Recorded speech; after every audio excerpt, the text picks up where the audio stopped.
1974 was not an easy year for America. Most will remember it as the year Richard Nixon, his administration scarred by the Watergate scandal, resigned the presidency and was succeeded by a man he himself had appointed vice president. Others will remember it as the year the nation's economy slid into a recession, with predictions from economists that, at best, a recovery would start in mid-1975. But the recession, with us as 1974 ended, was not new as 1974 dawned. Though the administration denied it until late in the year, State Farm Insurance president and head of the United States Chamber of Commerce, Edward Rust, was calling it a recession back on February 9th. That was Ed Rust Day in McLean County. I do not see a depression, but I do see a recession in the first half. In fact, I think we're already in it.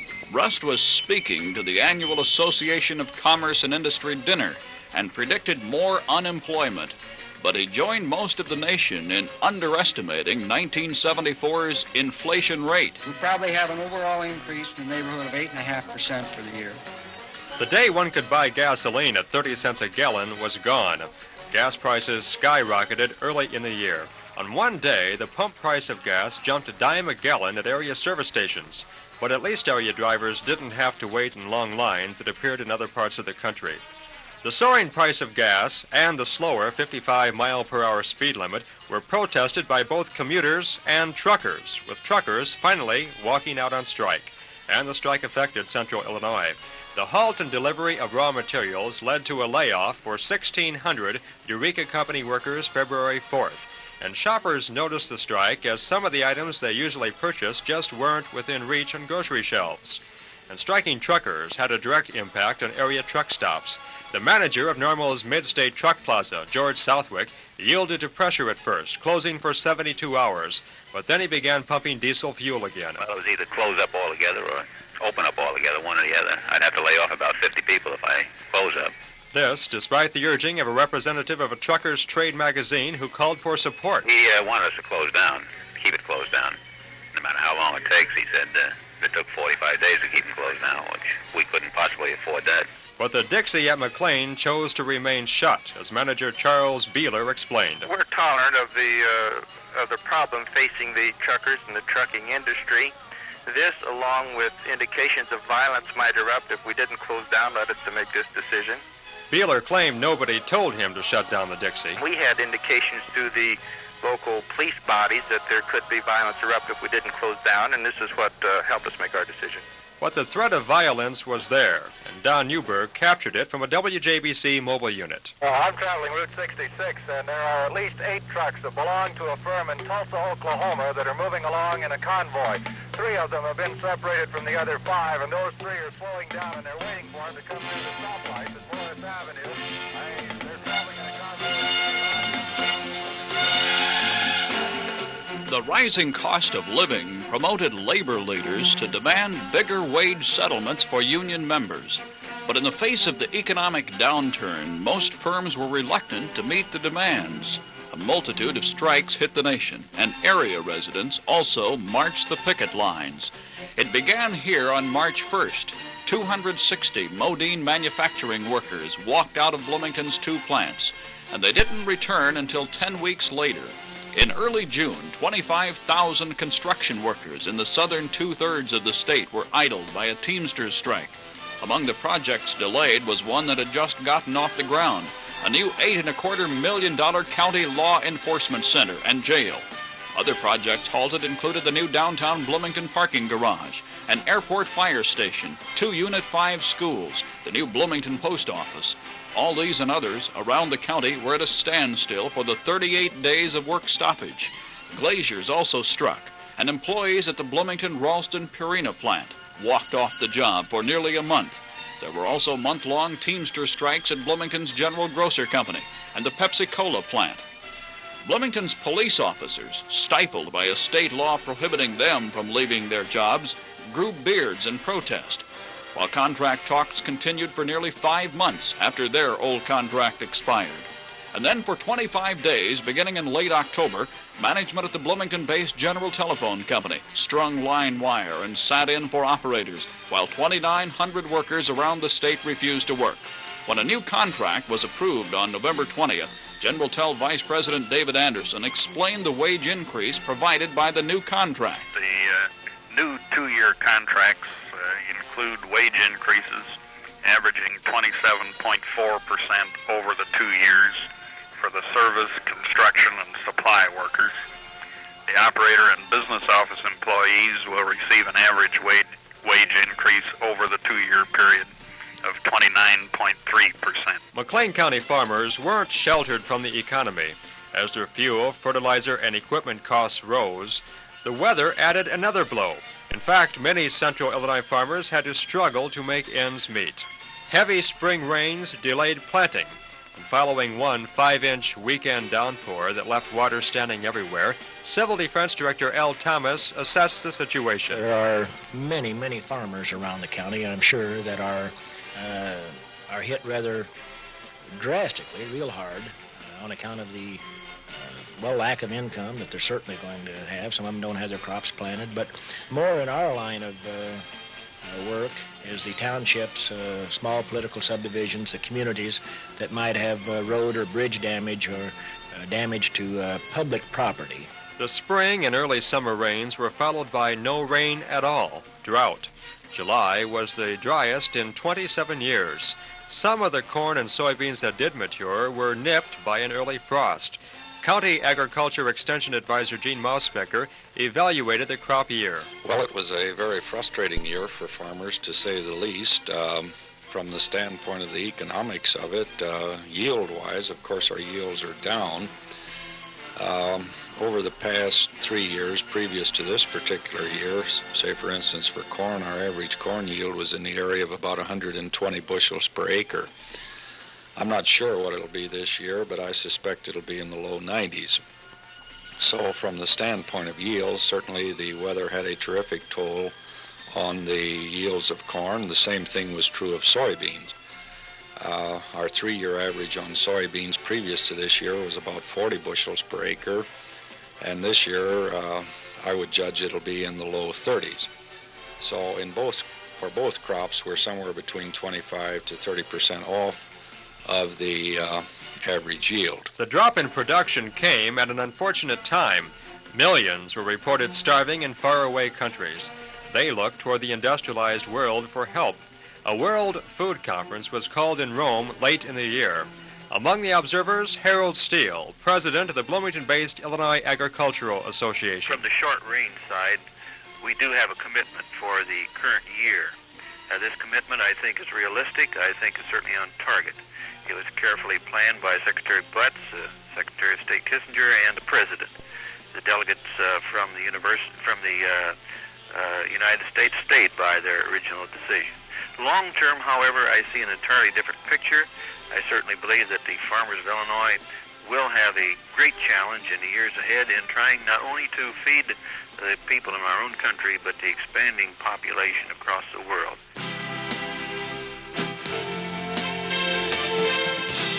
Food wasn't the only commodity in short supply. For a while during the summer, consumers watched prices rise and products disappear from distribution points and supermarket shelves. Antifreeze, paper, sugar, even toilet seats, and money, specifically pennies. That caused an assistant cashier at the First National Bank in Normal, Jim Eckert, to remark, most of the Bloomington Normal banks just have enough for their commercial customers, and some of the commercial customers are rounding off to the nearest nickel already. Some persons found solace elsewhere. The new Illinois State Lottery promised to relieve some persons of the cash crisis. And the day before Thanksgiving, McLean County residents saw how it all worked. A 47-year-old immigrant from Hong Kong, Lit Kyu Ing, drove to Eastland Shopping Center from his Chicago home to hear Bloomington Mayor Walter Bittner tell him he had won $300,000. Way to ask your father how he feels to have won the big prize. He really doesn't have to say anything because all you have to do is to look at the smile on his face. Aren't you all glad you came down today? He feels happy. He feels happy? How many tickets has he been buying? 2 a week? Yeah. Has he been playing it for some time now? Yeah, well, once a month. Once a month? Well, that's a pretty good return. Ing returned home to give thanks and to plan for a festive dinner next year in his own Chinese restaurant. He said he would call it the Lucky Inn. Tornadoes are a source of concern each year in central Illinois. But on the 3rd of April, McLean County went on a full alert. Before the day was over, attention shifted elsewhere, particularly to Ohio, where a twister devastated Xenia, killing 35 persons, and in Illinois to Decatur, where dozens of homes were leveled and 1 person was killed. But early in the afternoon, a twister bore down on McLean County. Luckily, there were no deaths or serious injuries, but students were herded into hallways and workers were directed to basements as civil defense spotters tracked a tornado through the area, headed for Bloomington Normal, virtually up Route 66. As it approached Shirley, it veered to the east and swooped along the ground near Anchor. People were alerted by radio, and in fact, many of the farms that were flattened were not occupied. It's lucky that it was the houses that it hit. The first place it hit was no one living there. The second place it hit, there was no one living in that house. The third place it hit, there was no one living in that house. And the fourth place was Marvin Wilkie's at Anchor, and there was someone there, but no one hurt. Volunteer fireman Harry Wells was credited with first spotting the oncoming twister. But Clarence Wilkie was in town and watched his nearby farm buildings torn apart and scattered. I had a full view of it destroying my place. It was wide. Instead of funnel, it was like a funnel, but the funnel didn't have no tip to it. In all, 3 homes near Anchor were leveled. 9 farms were damaged. But Mother Nature hadn't finished. Just before 6 o'clock that same evening, a moderate earthquake rocked an area from Chicago to Nashville. It was centered near the middle of Illinois and was felt by McLean County residents. It was the biggest quake since 1968. Bloomington firemen will remember 1974 as a year that major fires caused millions of dollars in damage. A string of them actually began on Christmas Eve 1973, when a sudden, early morning apartment house fire on Riley Drive caused $500,000 damage. Heavy fog on January 17th shrouded a fire at Johnny Martin Chevrolet, keeping it from being discovered until it was too late to save. Another $500,000 in damage. 11 days later, Richardson Furniture in downtown Bloomington was leveled. Damage was estimated at $150,000. In mid-April, the Jehovah's Witness Assembly Hall on East Emerson was heavily damaged by fire. A month later, a $250,000 blaze gutted Nordine Heating and Cooling on South McClellan. And 2 weeks after that, Sake Miller Lumber on Morrissey Drive was leveled in a 3 a.m. fire, ringing up another $250,000 in damage. In early August, another lumber yard, Lumber Lane on East Empire, was nearly destroyed in a late-night fire.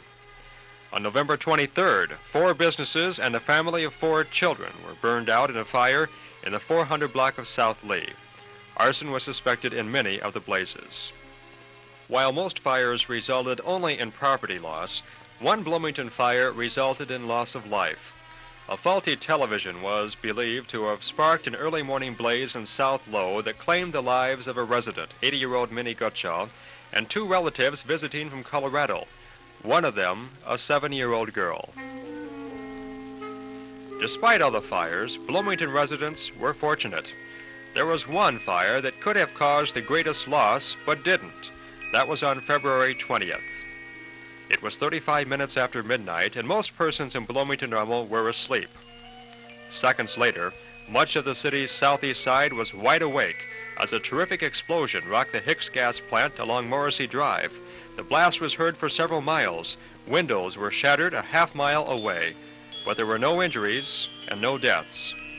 Firemen said a pilot light had ignited a leak from a tanker truck and set fire to 2 900-gallon propane gas tanks. Assistant Fire Chief Frank Totterer credited a fireman arriving with the first truck with preventing further damage and perhaps saving lives. Don Lawson, the driver of number 2 engine company, who had been a former employer here at different times, came through here, and with his help we went to the back and he helped shut off these big main storage tanks back here. And that was the main concern there, so we could try to keep those out of range of being caught on fire also. Elsa Bai, who was asleep in her home in the nearby Meadowbrook subdivision, didn't take long to wake up. My husband leaped out of bed. I don't know where he ran to. And I just sort of sat there a minute. And then we both went into Leanne's room, and she was still asleep. And there was a lot of glass in her room. And the kitchen cabinets were all open, and we had some flour and sugar spilled that had been blasted out of the cupboards. And the garage is a mess, too. My husband had nails in bottles that were thrown off the shelves, and now we have to pick up the glass and the nails before we can move the car out of the garage. All of the major central Illinois fires weren't in Bloomington, however.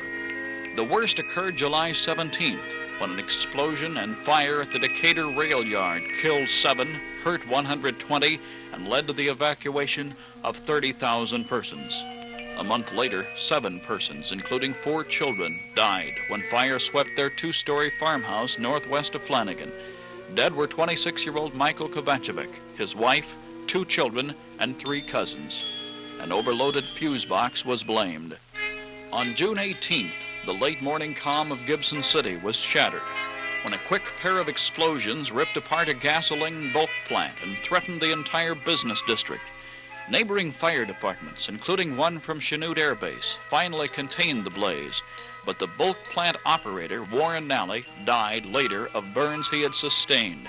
Another man was critically burned, and the operator of a nearby hardware store, Gene Johnson, told us, "We had one large explosion followed by a smaller one. What happened was the tanker was unloading gasoline, and the hose evidently broke, which set off the explosion. And the operator, Mr. Nally, and the truck driver both ran, but they were burned." February 27th was a date to remember for 14 members of ISU's Acacia fraternity. It was just before dawn when their house became filled while they slept with deadly carbon monoxide gas. A couple guys got up, and all of a sudden they just hit the floor. They just passed out is what it is. And so we thought it was the flu at first, and then we got a couple other guys up out of bed, and then they hit the floor as soon as they got up, too. And then, we realized it couldn't be the flu hitting everybody at once. So we called the rescue squad. I called the rescue squad, and they came out, and then we kind of there was 4 or 5 guys up by this time, and we ran around, got everybody up and everybody outside. Merrill Gooden was one of those treated and released, as were 5 others, but 8 fraternity brothers were admitted to local hospitals.